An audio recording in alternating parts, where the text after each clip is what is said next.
네, 지금 박영석 목사님이 쓰신 하나님의 열심이라는 책을 바탕으로 말씀을 나누고 있습니다. 오늘 6번째의 내용인데 지난 시간까지 아브라함에 대해서 우리가 살펴봤다면 이제는 야곱에 대해서 함께 살펴보려고 합니다. 혹시 수포자라는 말 혹시 들어보셨나요? 수포자. 네, 다 아실 겁니다. 수학 포기자의 줄임말로 일찍이 수학과 빠이짜이째난 이들을 의미하는 말이죠. 네.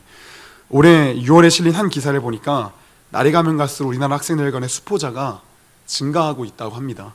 네. 수학 실력을 우수, 보통, 기초, 미달로 나누었을 때 고등학생 2학년 17%가량이 수학 기초 학력 미달로 지금 진단되고 있다고 합니다. 네. 작년보다도 1.6%나 증가한 수치라고 이야기를 하더라고요. 네. 왜 많은 학생들이 수포자의 길을 걷는 걸까요? 이유야 여러 가지가 있겠지만 큰 틀에서 이야기하면 이런 이유에서겠죠. 열심히 해봤는데 성적이 안 오르니까. 네. 초등학교, 중학교를 거쳐 열심히 해봤는데도 등급이 오르지 않으니 내가 과연 이 수학을 할 수 있을까? 나 수학적으로는 재능이 아예 없는 거 아니야? 하며 자신의 능력을 의심하게 되고, 이것이 지속되면 나는 뭐 하려고 이 해도 안 되는 걸 이렇게 붙잡고 있는 걸까? 내가 뭐더러 여기에 시간을 쓰는 걸까 하면서 수학을 해야 하는 동기마저 상실해 버리죠. 그렇게 현실의 벽 앞에서 절망하며 완전히 수학을 포기하고 수포자의 길로 이제 입문을 하게 되는 거죠. 그런데 이러한 구조는 비단 인생을 살아가며 여러 방면에서 보여지는 그런 형태입니다. 수학만의 이야기가 아니죠. 짝사랑을 포기하는 과정도 이와 동일하지 않습니까? 짝사랑을 성공시키려고 열심히 막 조공도 바치고 연락도 하고 막 여러 가지 것들을 막 해요. 근데 해도 안 되면 어떤 마음이 들죠? 내가 뭐 하고 있는 거지 이게? 해도 안 되네 하면서 이 현타가 세게 오고, 역시 짝사랑은 이루어지지 않는다는 말이 진리야 라면서 이제 포기하게 되는 거죠. 이렇게 우리는 인생을 살며 여러 방면에서 이런 과정을 겪으며 여러 가지 것들을 포기하게 됩니다. 수학이든 연애든 무엇이든 현실의 벽 앞에 절망하며 포기하게 되는 것, 자의적으로 사실 포기하는 것 같지만 강압적으로 포기되어지는 이 상황, 참 힘들고 마음이 아픕니다. 그런데 이런 걸 포기한다라고 해서 사실 큰 문제는 되지 않습니다. 물론 잠시 힘들 수는 있습니다. 그러나 금방 털어내고 일어날 수 있는 내용들이죠.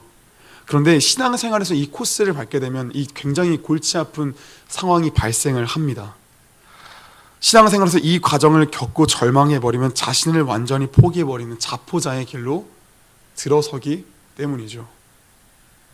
내가 진짜 하나님의 말씀대로 살려고 했는데 오늘도 실패했어, 어제도 실패했어, 엊그제도 실패했어, 지난주도 실패했어, 한 달 전도 실패했어, 1년 전도 실패했어, 이전도 실패했어. 그냥 에브리바디 나는 항상 실패했어. 네, 우리 마음의 이야기죠.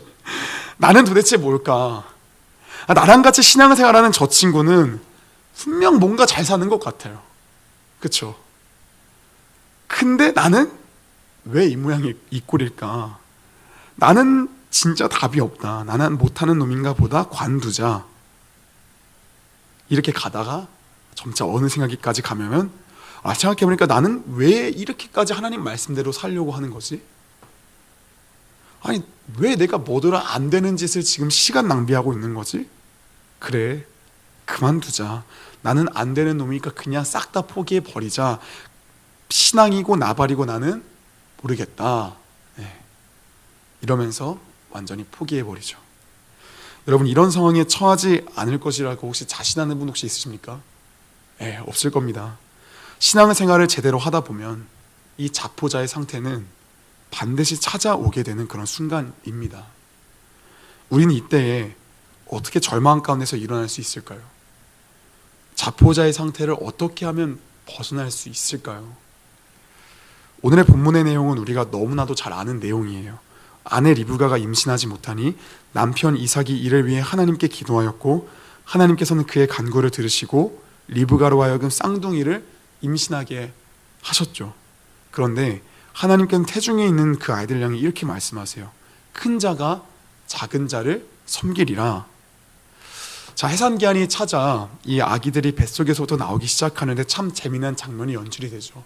형 에서가 먼저 나오고 그 뒤에 동생 야곱이 나오는데 야곱이 어떻게 하면서 나오죠? 형 에서의 발목을 딱 붙잡고 끌려 나오죠. 참 이 장면은 둘째보다도 장자로 태어났기를 원하는 그런 야곱의 마음이 좀 드러나는 그런 장면인 것 같습니다. 형 에서의 발 뒤꿈치를 잡음으로 그의 이름이 야곱이 되었죠. 야곱의 이름의 뜻이 무엇입니까? 말 그대로 발 뒤꿈치를 잡다라는 그런 뜻을 갖고 있죠. 이 사건과 그의 이름을 통해 우리는 야곱이 어떤 사람이 될지를 유추해 볼 수가 있습니다. 어떤 사람이 될까요? 자신이 원하는 바는 반드시 붙잡고야 마는 사람, 자신이 원하는 바를 붙잡기 위해 몸부림을 치는 사람. 이 야곱의 인생을 우리는 이렇게 태어남의 사건을 통해서 우리는 정의할 수 있을 것 같습니다. 실제로 이 사건과 연결져 바로 어떤 사건이 그 뒤에 나오냐면 야곱이 그토록 원하던 에서의 장자권을 얻는 장면이 바로 나오죠. 바로 동생 야곱이 죽을 끓이고 있을 때 형 에서가 사냥을 마치고 돌아와요. 에서는 배가 고프니까 야곱에게 죽을 얼른 써달라고 말을 했죠. 근데 야곱이 뭐라 반응합니까? 이거 먹고 싶으면 형 장자권 나에게 팔아라 라고 말을 하죠. 에서는 한치의 고민 없이 자신의 장자권을 야곱에게 팝니다.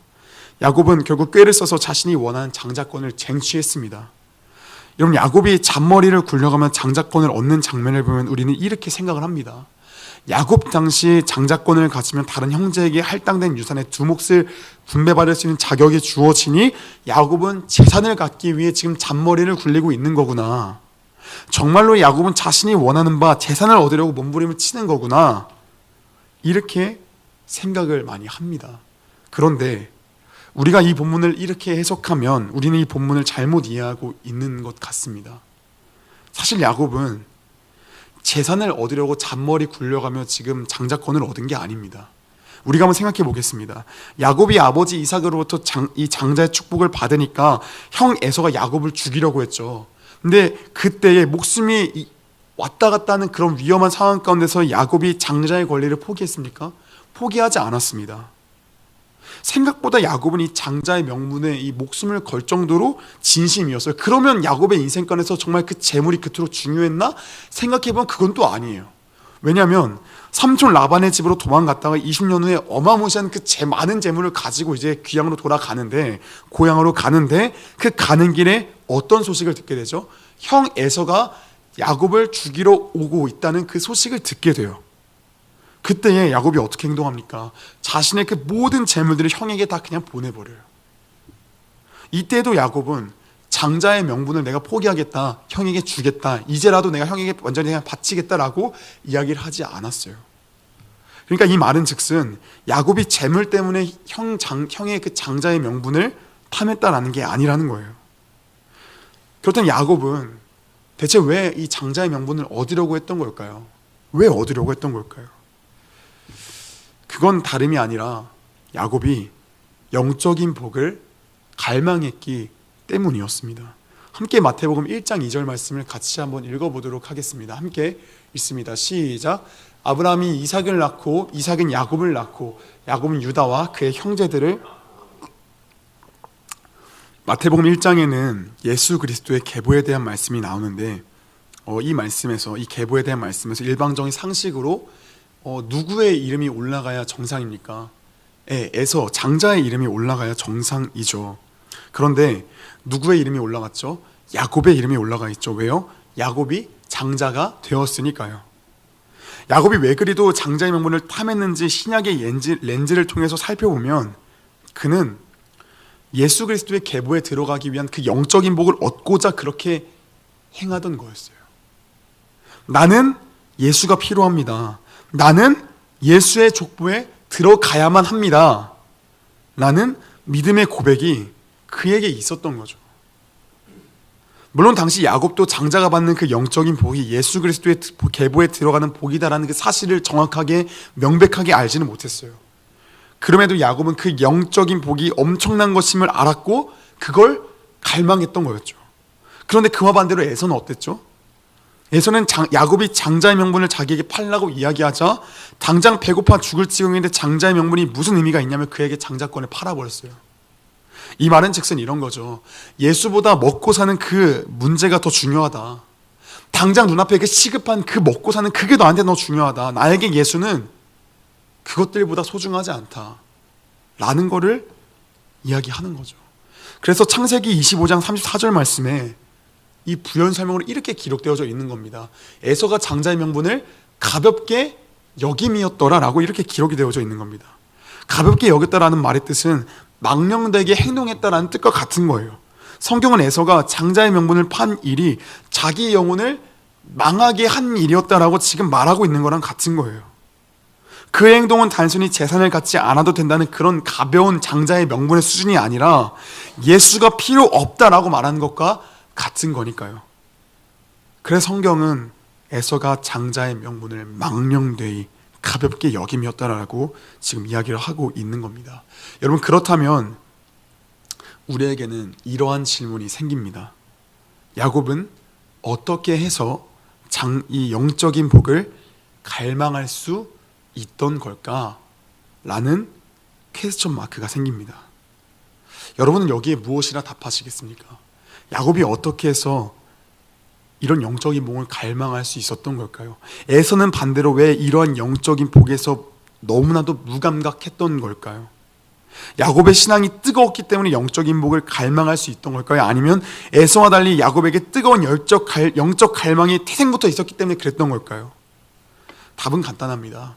같이 말씀 구절 한번 찾아서 읽어보도록 하겠습니다. 로마서 9장 13절 말씀을 같이 말씀을 한번 읽어보도록 하겠습니다. 함께 있습니다. 기록된 바 내가 야곱은 사랑하고 에서는 미워하였다 하심과 같으니라. 아멘. 야곱에게 영적 갈망이 있었던 건 야곱이 대단해서가 아닙니다. 그가 하나님께 택함 받은 자이기 때문에, 하나님의 사랑받는 자녀이기 때문에 그가 영적인 그 복을 갈망했던 겁니다. 이 말이 이해가 안 되신다면 한번 제가 예를 들어 볼게요. 예수님께서 여러분 한 사람 한 사람을 인격적으로 만나 주시기 그 전에 여러분 스스로에게 막 영적인 갈망이 막 있었습니까? 막 어렸을 때 이 병 선생님 혹시 초등학교 때부터 막 이런 마음 혹시 있으셨나요? 와, 예수님 살아계신 것 같아. 예수님 대박인 것 같아. 와, 진짜 짱인 것 같아. 쩔어 진짜. 와, 예수님 너무 알고 싶어. 이런 막 그 영적 갈망들이 막 샘솟아 막 올라왔나요? 네. 정반대였죠. 야, 예수가 살아있어? 그거 진짜 맞아? 없어. 야, 하늘에서 지금 막 돈이 쏟아지면 내가 예수 믿어본다. 이런 말만 내뱉었던 우리는 그런 종자들이었어요. 우리가 예수님을 더 알아야겠다 하면 날마다 큐티를 해야겠다는 그 각오를 다질 수 있는 건 다름 아니라 우리가 구원받았기 때문이에요. 구원받았기 때문에. 다시 말해, 하나님께서 택해 주셨기 때문에 우리에게 이런 영적 갈망들이 생겨날 수 있던 겁니다. 야곱도 마찬가지입니다. 그가 장자권을 얻기에 몸부림쳤던 건 하나님이 그를 택하셨기 때문이에요.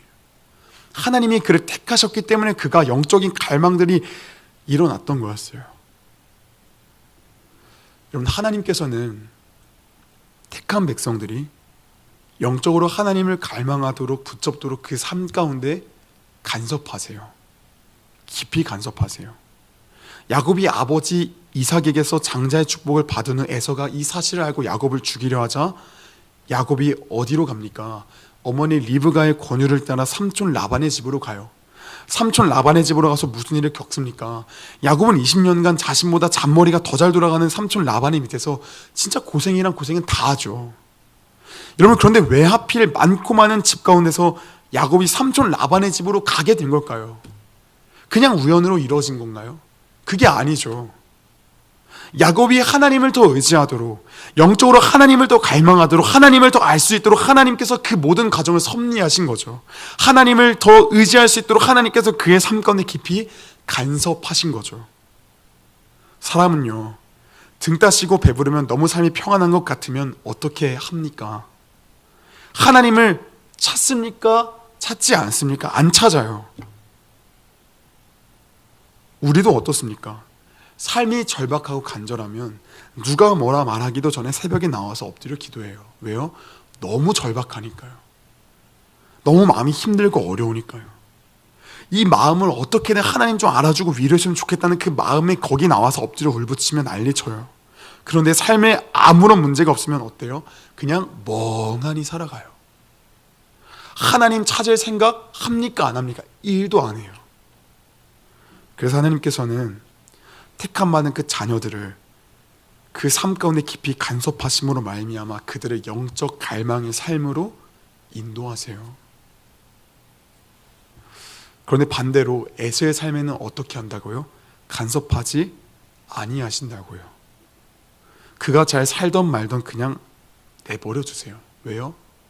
택함 받은 자녀가 아니니까요. 여러분, 오바댜서라는 그 소선지서 아시죠? 그 한 장짜리, 딱 한 장짜리 그 성경책.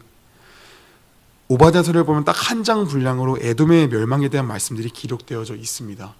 그리고 또 오바댜서 말고도 또 여러 소선지서를 보면은 에돔의 멸망에 대해서 나오고 있는데, 혹시 이런 의문이 좀 떠오르지 않으십니까? 왜 하나님께서는 택하시지도 않은, 택함 받은 민족도 아닌 그 에돔 족속에게 왜 이렇게 관심을 가지시고 왜 이렇게 꾸짖으시는 걸까? 라는 생각 혹시 해보셨습니까? 하나님께서는 에돔 족속에 대한 그 진노를 통해서 하나님이 택한 이스라엘에 대한 그 사랑을 드러내시고자 하시는 거예요. 함께 오바댜서 1장 17절 18절 말씀 같이 한번 읽어보도록 하겠습니다. 함께 있습니다. 시작. 그러나 시온산 위에 살아남을 사람이 있을 것이니 그곳은 거룩한 곳이 될 것이다. 야곱 백성은 그들의 땅을 빼앗은 자들에게서 그 땅을 되찾아올 것이다. 그때 야곱의 집 곧 이스라엘 백성은 불이 되고 요셉 백성은 불꽃이 될 것이다. 에서의 집 곧 에돔 백성은 마른 줄기가 될 것이다. 야곱 백성이 그 줄기에 불을 놓아 에돔 백성을 태워버릴 것이므로 에서의 집에 살아남을 사람이 없을 것이다. 여호와께서 말씀하셨으므로 반드시 그렇게 될 것이다. 아멘. 여러분, 우리가 열왕기서를 묵상했었죠. 열왕기서를 묵상해봐서 아시겠지만 이스라엘 백성들을 잘한 거 있었습니까? 하나도 없었어요. 잘한 게 아무것도 없었어요. 늘상 하는 게 뭡니까? 늘상 하는 거라곤 시간 됐네? 하나님 배만 때려가야지. 시간 됐네? 아셀한테 가야지. 늘상 하는 거라곤 하나님 배만 때리고 우상에게 간 것밖에 없어요. 하나님이 애굽에서 구원해준 그 은혜를 기억하라고 어떤 절기를 허락하셨죠? 유월절이란 절기를 허락하셨어요. 그런데 우리가 요시야 왕에 대한 그 본문을 읽어보셔서 아시겠지만 어떻게 기록되어져 있죠? 사무엘 이후부터 남유다 멸망 직전 그 요시야 왕까지 한 번도 지킨 적이 없었다. 한 번도 이렇게 지킨 적이 없었다라고 말을 해요. 여러분, 이게 말이 됩니까? 여러분, 늘상 하나님께서 자신의 그 구원의 역사를 말씀하실 때 뭐를 말씀하시냐면 출애굽의 역사를 말씀하세요. 내가 너희를 애굽에서 인도하였으니 너희가 이렇게 살아라라고 항상 이렇게 강조를 하세요. 그 은혜가 너무나도 크기 때문에 하나님께서 그 애굽에 대한 그 역사들을 날마다 말씀하시고 계시는 거예요. 그런데 그 은혜를 기억하라고 유월절이라는 그 절기를 주셨는데 한 번을 안 지켜요. 이스라엘의 수준은요, 솔직히 에돔이랑 비교할 바가 없어요. 처참해요. 그런데 이스라엘이랑 에돔의 결과가 어떻습니까? 너무 달라요. 너무 달라요. 오바댜서 말씀을 읽어보시면 아시겠지만 뭐라 이야기합니까? 이스라엘은 결국 포로 생활 가운데 살아남아 다시금 돌아와서 불이 되어 마른 줄기인 에돔을 그냥 다 태워버린대요. 에돔은 바짝 말라서 그냥 바른 줄기가 되어 있으나 그 이스라엘은 다시금 포로 생활을 겪고 다시금 돌아와서 불이 되게 하신대요. 여러분, 어떻게 이렇게 될 수 있습니까? 하나님이 이스라엘 백성들의 삶 가운데 강력하게 간섭하셨으니까요. 다시 말해 하나님이 그들을 택하셨으니까요. 여러분, 에돔과 이스라엘 삶 가운데 그 차이가 나게 되는 건 다른 게 아니라 하나님이 택하셨느냐 택하지 않으셨느냐 이거밖에 없어요. 사랑하는 여러분, 하나님은 당신이 택한 백성의 삶에 끝없이 간섭하시는 분이십니다. 하나님은 야곱의 삶에 간섭하셔서 그 영적인 갈망을 불러 일으키셨고 끝내 그에게 항복을 받아내시고 끝내 하나님만을 의지하게 하게 하시는 그 분이 바로 하나님이시라는 분입니다. 우리가 믿고 따르는 그 하나님이 이런 분이십니다. 말씀을 좀 정리하도록 하겠습니다. 사랑하는 여러분, 오늘 제목이 좀 웃깁니다. 자포자 근데 이제 택함을 곁들인 이라는 좀 우스꽝스러운 그런 제목이죠. MZ세대의 이 눈길을 끌기 위해서 제가 날마다 이 제목을 열심히 고민하면서 이렇게 좀 재미있게 표현했지만 사실 중요한 내용들이 정말 들어가 있는 내용이에요. 우리가 신앙생활 하다 보면 나 자신을 포기하고 싶은 순간들이 얼마나 많이 있습니까? 나라는 존재가 개선이 안 되는 것 같고, 믿음이라고는 1도 없는 존재라는 것을 직시하게 될 때 그 받는 충격은 말로 다 할 수가 없어요. 왜냐하면 내 지금까지의 믿음 생활들이 전부 다 그냥 가루가 되는 것 같거든요. 나라는 사람이 이렇게 믿음이 없었어? 그럼 내가 이전까지 했던 건 뭐지? 와, 이거 다 아무 의미가 없었던 거 아니야? 이거 하나님 보시기에 뭐였지? 뭐지? 정말 이걸 경험해 보지 못한 분은 진짜 이 감정을 절대로 알 수가 없습니다. 참 많은 신앙인이 이 사실 앞에 절망하면서 교회를 떠나는 경우가 너무나도 허다합니다. 자포자가 되어서 그냥 교회 문턱에도 접근을 안 하죠. 혹여나 아니면 그냥 종교인으로 너무 잘 사는 척 하지만 그의 영적인 삶은 너무나도 피폐하죠. 이미 그의 마음은 이미 포기가 되어서 아무리 하나님 말씀이 들어와도 그 땅 가운데에 사단이가 바로 그냥 가로채 가버리죠.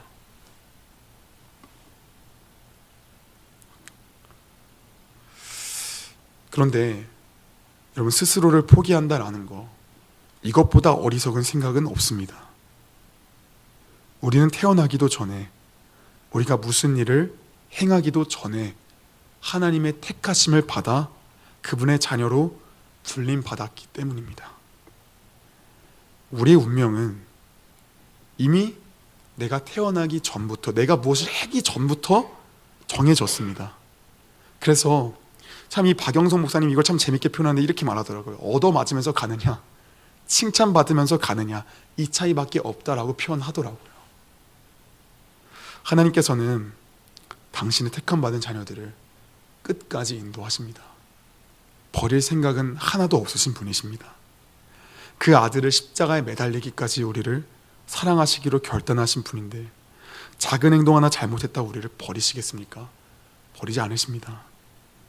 여러분, 제가 어제 몇몇 선생님에게 좀 이 말씀을 좀 나눴지만 어제 말씀을 묵상하면서 정말 새롭게 깊이 깨달은 사실이 한 가지가 있습니다.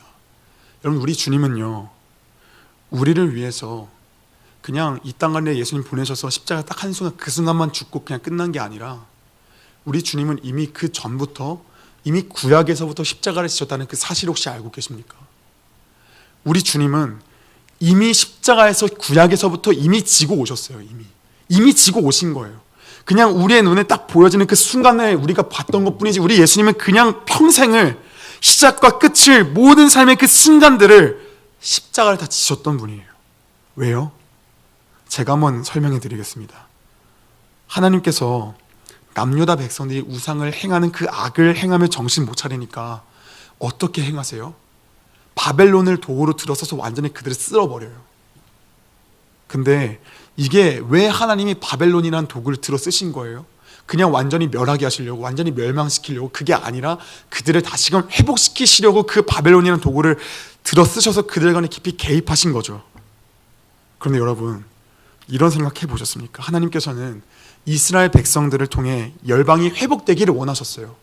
그래서 시내산 언약 출애굽기 19장 말씀 보시면은 하나님께서는 그 이스라엘 백성들을 어떻게 표현하시냐면 너희는 제사장 나라다라고 이야기를 하세요. 제사장 나라. 제사장 나라가 뭐냐면은 너희를 통해서 이방 나라들이 하나님이 살아계시는구나 하면서 하나님께 돌아오는 그런 제사장 나라로 사용하시겠다라고 말씀을 하시는 거예요. 그런데 바벨론을 통해서 남유다를 완전히 진멸시켜 버리면 저 이방 나라들이 뭐라 생각하겠습니까? 저 하나님이란 신도 별거 없구나, 말만 거추장스럽게 하지 아주 형편없는 신이구나 하면서 비난하지 않겠습니까? 힐난하지 않겠습니까? 저주하지 않겠습니까? 제가 하나님이면 이스라엘 그렇게 하지 않으세요. 이스라엘 굳이 멸망 안 시키세요. 그냥 올려버리세요. 그럼 하나님 어떻게 하세요? 칭송받겠죠. 와, 하나님이란 신 믿었더니 이렇구나, 대단하구나. 근데 굳이 왜 하나님이 왜 욕먹을 짓 하세요? 왜 굳이 바벨론을 들어서서 왜 그들을 완전히 욕보인 다음에 왜 하나님 스스로 왜 자신을 욕보이는 그런 행함을 하세요? 왜요? 사랑하는 자기 백성 살리시려고요. 자기 백성 살리시려고요. 그래서 자기 백성을 바벨론에 넘기시는 거예요. 여러분, 우리 주님은 이미 구약에서부터 우리를 구원하시기로 그 작정하신 순간부터 십자가를 이미 지고 가시는 거예요. 그럼 이 사실이 뭐예요? 지금 우리 한 사람 한 사람을 살리시러 우리 삶 가운데 개입하시잖아요. 우리 주님은 지금 이 순간에도 우리를 살리시기 위해서 십자가를 지고 계시는 거예요. 우린 날마다 이렇게 생각하죠. 하나님, 이거 왜 나에게 이런 상황을 허락하신 겁니까? 너무 힘들어요. 너무 짜증나요. 하나님 진짜 왜 그러는 거예요? 하면서 하나님을 향해 삿대질할 때가 참 많이 있어요. 그런데 하나님 아버지가 왜 그 상황을 허락하셨겠습니까? 회복하게 하시려고요. 그럼 그게 뭡니까? 그게 십자가잖아요. 그게 십자가잖아요. 우리로 하여금 하나님께서 칭송받고 찬양받으시려면은 그냥 좋은 것들만 허락하시면 되잖아요. 근데 왜 굳이 안 좋은 것들을 굳이 주셔가지고 왜 욕을 먹으세요? 사랑하시니까요. 사랑하시니까요. 우리 주님은 이렇게 날마다 우리를 사랑하시 십자가를 지시는 분이세요. 그렇다면 여러분, 이 주님이 우리를 지금도 이렇게도 사랑하시고 지금 이 순간을 십자가의 지심으로 말미암아 우리를 사랑하시는데 하나님 앞에 내 죄인됨을 고백하면 하나님 버리시겠습니까? 하나님 이거 하나 잘못했다고 버려버릴 그런 분이십니까? 애당초 그럼 시작도 안 하셨겠죠. 창세기 3장 15절의 말씀은 없어야겠죠. 우리 주님이 우리 한 사람 한 사람을 향해서 이 마음을 품고 계십니다. 십자가는 지금 이 순간에도 우리의 삶 가운데 이루어지고 있는 겁니다. 그냥 잠깐 하나님 이 땅 가운데 오셔서 그냥 내가 너희를 십자가 위에 죽겠다 끝, 이게 아니라 그건 하나님이 우리를 향해서 보여준 그 사역들을 또 보여주고 계시는 거예요. 하나님 지금 이 순간 내도 우리를 품기 위해서 천국 데려가시기 위해서 십자가를 지고 안고 가시는 겁니다. 주님은 오늘도 피 묻은 손으로 우리를 인도해 가고 있으신 겁니다. 사랑하는 여러분, 택함 받은 자녀이십니까? 그렇다면 죄송하지만 여러분은 스스로를 포기할 권리조차 상실된 그런 사람입니다. 여러분은 여러분의 소유가 아닙니다. 여러분 각 사람은 하나님의 소유된 백성입니다. 여러분은 이 자리에 있는 것, 우리의 결과치가 아닌 하나님의 결과치입니다. 하나님의 간섭하심으로 말미암아 만들어진 자리입니다. 전에 병 선생님이 저에게 전사님은 과거로 돌아가실 겁니까? 라고 물었을 때 제가 너무 돌아가고 싶죠 라고 말했죠. 죄송합니다. 예수 없는 말이었습니다. 지금 제가 이 자리에 있는 거 하나님이 간섭하심으로 말미암아 제가 이 자리에 있는 거죠. 사랑하는 여러분, 그래서 그 자리 가운데서 도망치려 하지 마세요. 헛된 짓입니다. 매만 더 세게 맞습니다. 하나님이 여러분을 포기하지 아니하시니 결코 포기하지 마시길 바랍니다. 하나님이 여전히 우리와 함께 하십니다. 우리가 해야 될 것은 날마다 그냥 그 주님 손 붙잡고 가면서 내 죄가 이렇구나라고 깨달아지면 그냥 그 즉시 하나님 잘못했습니다. 다시 제가 트라이 해보겠습니다. 넘어졌습니다. 근데 주님, 제가 왜 넘어졌을까요? 이래서 그럼 이거 제가 고쳐보겠습니다. 주님, 이 핸드폰을 통해 제가 죄를 지었다면 오늘 하루 이 핸드폰 안 하겠습니다.